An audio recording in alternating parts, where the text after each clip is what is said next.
Over the past few months, I've been on a self-improvement journey where I had to go through the challenging process of recultivating the habit of reading non-fiction books in particular, which I had lost due to my addiction to stimulating social media and video games during my high school years.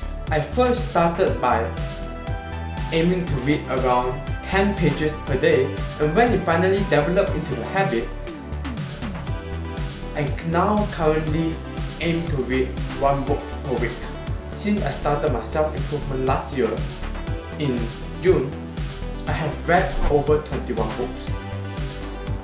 And of these 21 books, 7 of them really stood out to me that completely changed my perspective on life, money, and women. Unfortunately, I don't have any of these books physical copies with me because I read my books using my iPad mini. Because sometimes I flip through different books in one sitting and it would be way too troublesome for me to just get different books and have to bring different books around with me all the time. Anyway, back to the video. The first book which I highly recommend is called The Way of the Superior Man by David Dida. This book is a guide for men to live a much more authentic and fulfilling life. It really is a much needed read in this world where men are told to show their emotions and women are told to be more masculine.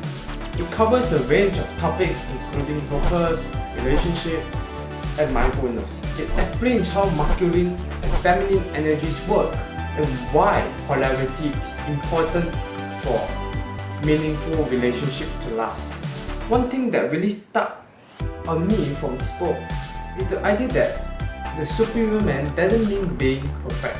It's about being authentic and honest with who you are at your core, others and yourself, and also constantly striving to improve.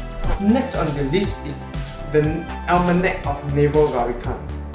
This book is basically like a collection of quotes and insights from Naval's tweet storms on Twitter, which you can follow him at Naval. And he is actually an angel investor, philanthropist, and kind of a modern day philosopher.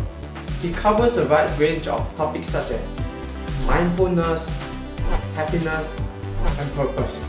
The best part is where he explains on his wildly viral tweet thread called How to Get Rich Without Getting Lucky.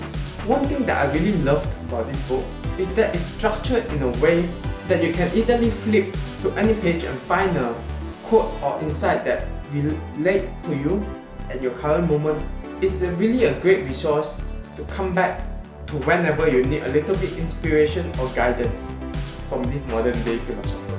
The third book that really impacted me was actually a book called PsychoCybernetics by a plastic surgeon named Dr. Maxwell Maltz. This is a self-help book that discusses the concept of self-image and how it affects a person's behavior and attitude.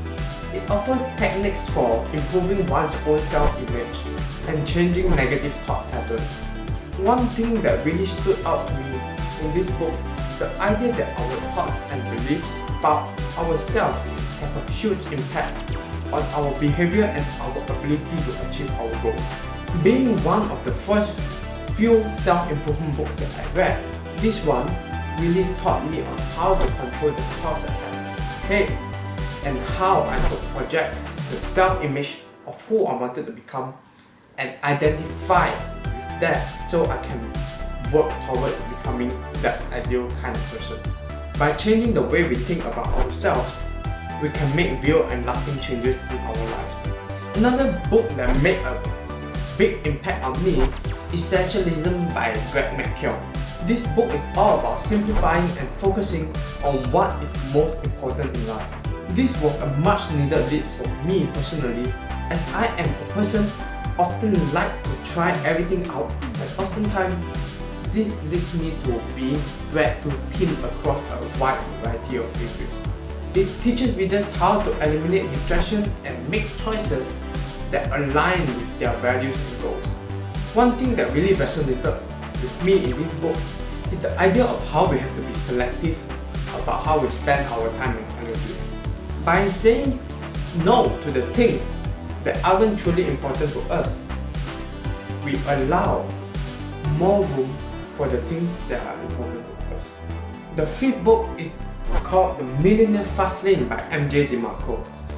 Actually, it was introduced to me by Hamza, and I think this was one of the first books which totally changed the way I viewed about earning money. This personal finance book encourages readers to pursue entrepreneurship and passive income streams instead of traditional career paths. One thing that I really appreciated about this book is that it challenged the conventional wisdom that the only way to financial success is through steady job and slow, steady saving. Instead, it encourages readers to think creatively and take calculative risks in order to achieve financial freedom. Next up is Atomic Habits by James Clear. This is really a self-help classic. This super famous book is all about how small and incremental changes can lead to significant improvements over time. It offers practical advice for building good habits and breaking bad ones. One thing that I really like about this book is that it emphasizes the idea that it's not all about trying to overhaul your life at once, but rather making small but consistent changes that add up over time. Another valuable concept that I learned from this book is that we should focus on building systems to ensure that we reach our goals, and not to just focus on the goal itself, as goals are just the direction of where we want to go, but the systems are what will actually bring us there. The final book on this list is The 10 Times Rule by Grant Cardone, the ultimate sales guru. This productivity and self-improvement book encourages readers to set ambitious goals and to take calculated risks and massive action to achieve them. It promotes the idea that success requires 10 times the effort and focus of average efforts. One thing that really stood out to me in this book is that the importance of setting big and massive goals and being not afraid to take risks in order to achieve them.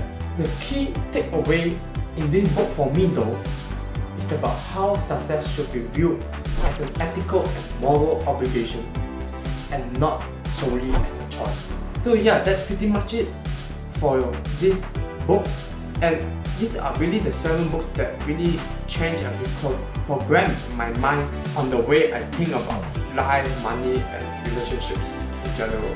I look forward to reading more books in 2023.